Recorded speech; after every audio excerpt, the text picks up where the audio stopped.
పిత పుత్ర పవిత్రాత్మ నామమున ఆమేన్. ఈరోజు నవంబరు 22వ తారీఖు. లూకాసు వార్త 20వ అధ్యాయము 27వ వచనము నుండి 40వ వచనం వరకు. ఆ పిమ్మట పునరుత్థానమును విశ్వసింపని సద్దుకయ్యులు కొందరు యేసు వద్దకు వచ్చి, బోధకుడా, ఒకడు సంతానము లేక మరణించిన ఎడల వాని సోదరుడు అతని భార్యను పెండ్లాడి అతనికి సంతానము కలగచేయవలెనని మోషే లిఖించెను కదా. అయితే మాలో 7 సహోదరులు ఉండిరి.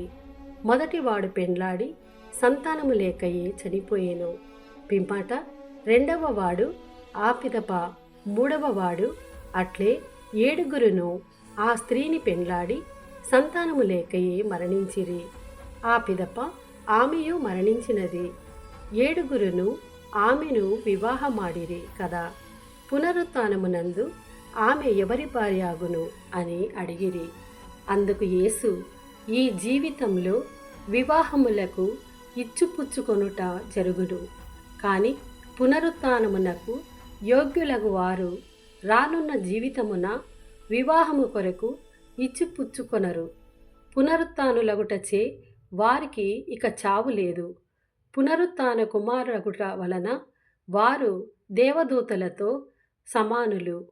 దేవుని కుమారులు మండుచున్న పొదను గూర్చి మోషే ప్రస్తావించుచు పునరుత్థాన విషయమై ప్రభువు అబ్రహాము దేవుడని, ఈసాకు దేవుడని, యాకోబు దేవుడని పలికెను. దేవుడు జీవితులకే గాని మృతులకు దేవుడు కాడు. ఏలయన ఆయన దృష్టికి అందరూ సజీవులే అనే వారికి సమాధానమిచ్చెను. అప్పుడు ధర్మశాస్త్ర బోధకులు అనేకులు, బోధకుడా, నీవు సరిగా సమాధానమిచ్చితివి అనిరి.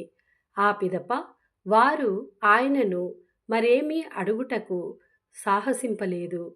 ఇది ప్రభుని వాక్కు. సర్వేశ్వరునికి వందనములు.